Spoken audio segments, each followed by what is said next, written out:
In this video, we're gonna be going over the top 5 catfishing baits that you need to know. Starting off with number 1, it's nice, it's clean, it's easy, it's simple. It's just straight up chicken breast, and you may even have it in your freezer, which makes it even better. Now for all these baits, I'm gonna be talking about the pros and cons of each, as well as rigging them up on a hook, because some of these baits may be a little difficult to hook, and hooking them different ways could actually help you out. With this chicken breast, it's actually really simple. You are just gonna need a knife though, because you're gonna wanna cut the right size bait.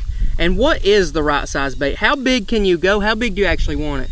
I would say you want it about the size of, I don't know, let's say you ball up your finger like this. You want something about like that. It's big enough to where a bluegill can nibble at it and not like take it away, but it's also small enough where it can still fit in the catfish's mouth.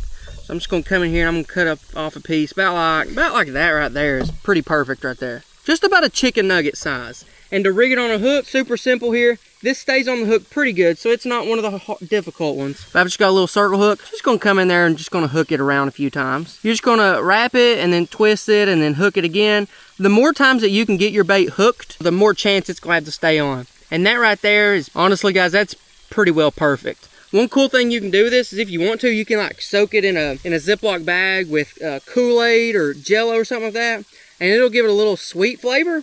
And it'll also dye a color like red. I don't ever do that. I don't think you need to do that, but you can, and it adds a little sight. If some of your catfish are sight feeders too. But if you just go straight to the store, this is nice because it's last minute. You can just go buy some chicken breast, cut it off, boom, you're good to go. Now number 4 on my list is pretty fun because you actually go out and catch it yourself. Right now we got Dan trying to catch us some, but he's having trouble. So yeah, we went pretty well within a souvenir one, no bites. But overall, it's just gonna be a live fish, whether that be a bluegill, a shad, a live minnow, something like that. Some kind of live bait in fish form. Come on, Dan, let's see what you can do. I need to show them how to hook this thing. Come on now, Dan, catch us a bluegill right here. Catch us a bluegill. They're looking at it. They're looking at it right there. Yeah, let the pros go in. If you get it first cast, I ain't gonna be happy. Well, get ready to be mad, Dan. There we go. Boom. And now here's the thing, different size bluegills are gonna catch you different size catfish, different size bait in general. This one's actually kind of big. That's actually a pretty big live bait, and you're not gonna catch a standard 4-pound catfish on this. So I prefer to go with some about 1.5 inches to 2 inches long, because all catfish can eat this. You're kind of limiting yourself to catch giant catfish with a bigger bluegill. But hey, if you're targeting bigger catfish, that's the way to go. This is what I'd call a bluegill, because it is a bluegill. But just the overall shape right here, really good for flatheads and blue catfish. But you've also got shad. They die a little easier and hard to keep alive. You also got minnows, chub minnows especially in creeks and stuff. Super good bait. Now, how do you hook one of these? You can go 2 ways. And I'm even gonna show you a 3rd way too, which is kind of completely different bait. But anyway, I'm not gonna hook this in because I'm gonna throw him back. So the first way, you take your hook and you go through the bottom lip, out the top lip, and it'll be hooked just like that. That's pretty good. The other way is you come back here towards his back and you'll just hook him straight through there, straight through the meat of his back. It's kind of hard to see, but whenever you get one in person, you can see it's got like a little line right there. You don't want to pierce that. That's where his spine is. So be sure to go deep enough to where you get plenty of meat on it, but not so deep that you go and hit his spine. Those are the 2 ways you can hook live bait. Now, there's also another way, and it's to go ahead and kill this fish, cut him up into chunks about the size of a chicken nugget, and that's called cut bait. When you use a live fish and cut it up, that's called cut bait. I'm putting them both at number 4. They're both really good. But yeah, I'm not gonna hook this guy. I'm just gonna let him go. But he would be great bait if I was going for a big old fish. But like I was saying, if you're just looking for average bait, a little minnow about that big or a bluegill about that big, that's probably your best bait to catch all fish, catfish and all. Now on to number 3, numero 3. Okay, these are really good because you can find them everywhere. Really simple, cheap to buy, easy to find. We're just going straight worms. These happen to be night crawlers, but if you use red worms, same thing. But let's show you how to hook it up. I'm just gonna pull out the first night crawler I see. You can see it's pretty good size. Come in here, very similar to the chicken breast. You're just gonna hook it, hook it, hook it, hook it, hook it until you've wrapped it around a lot.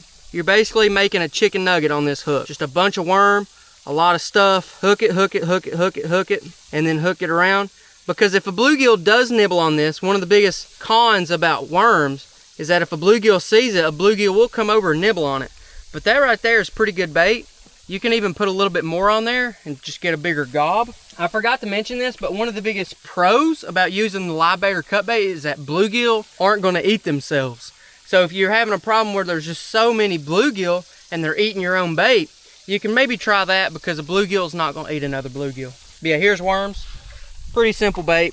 Really good too, because they stink, they smell, all that good stuff. Wad it up just about like that right there, and you're good to go. There's also a bunch of different kinds of worms. This is a night crawler. You can get red worms. Also, if you know what green worms are, those work really good, but they are harder to get. But night crawlers, you can get absolutely everywhere, and they work really well too. Bam! We're gonna feed that into the bluegill. One of them took it. Yeah. Number 2, okay, maybe one of the best catfish baits ever. However, it's a little harder to get, a little harder to take care of, and it is kind of messy, but it is chicken livers. Now they come in this little can thing. You're not gonna find this in the you're not gonna find this in the fishing section. You'll have to go to the food section. And a lot of places, a lot of Walmarts may not even have them at all. But if you live in a place where a lot of people fish, they'll probably have it. Come look. So here's what a chicken liver looks like when you pull it out. I'm pretty sure, I guess a chicken has 2 livers. I ain't no biologist or nothing, but you only need one of them. So I'm just gonna pull it right here. So really, that right there is what you're working with. Now you can see the con immediately. And it's that I'm sticking my head in blood water, which I don't really care, but some people may. Another thing, they are very soft. So this is really important casting and putting it on the hook. But this is actually one of the biggest cons. Biggest con is that they're really soft and they can fly off the hook really easy. But just like everything else, you're just gonna hook it and hook it and hook it because they're so soft they'll fly off easy. You just need as much points of contact with this hook as you can get. And we're just gonna put it on about the size of a chicken nugget. But whenever it comes to catching catfish, that might be number 1. It's just number 1 on the list. Is a whole lot easier to handle and a whole lot of other things. But that right there, guys, if you're just looking to catch catfish, that might actually be number 1. Also, bluegill can peck this off really easy as well. So that's another one of the downsides. But the upside is that catfish stinking love them. And that's kind of what we're talking about. But you do gotta stick your hand in blood water to get it. I'm gonna wash my hands off and then I'm gonna cast it. And I'll show you why a lot of people kind of stay away. They don't stay away, but the biggest con. And a huge tip, because if you don't cast them right, you won't never get them in the water. So I've got my fishing rod right here. The number 1 thing you gotta know is that to cast the chicken liver, you've gotta lob the cast. Meaning, instead of like ripping it as fast as you can like a baseball, you're kind of throwing it like you would a big rod. You're just kind of, ooh, nice, slow, and just, ooh. Because if you rip it, well, I'll show you how to lob it first. Don't worry about distance as much, just try to get it out there. I'm gonna do a nice, slow lob cast. Whee. Boom. And as long as it gets in the water, the fish can find it, as long as it's in the right spot. But if you really try to rip it, I'll show you what happens. But throw it out there, and that's a really great bait. I could probably, if I set this on the ground, I bet I'd catch a catfish pretty soon. But I'm gonna show you guys what happens, how not to cast chicken livers. Here's what happens. If you try to rip it, the catfish went over there on the bank. You mean the liver? Yeah, the liver. It's so soft that if you rip it, the hook's just pulling straight through. Now on a fish like that bluegill or cut bait, their skin's hard. You know, they stay on the hook good. You can cast them pretty hard, but a chicken liver, that's one of the softest baits out there.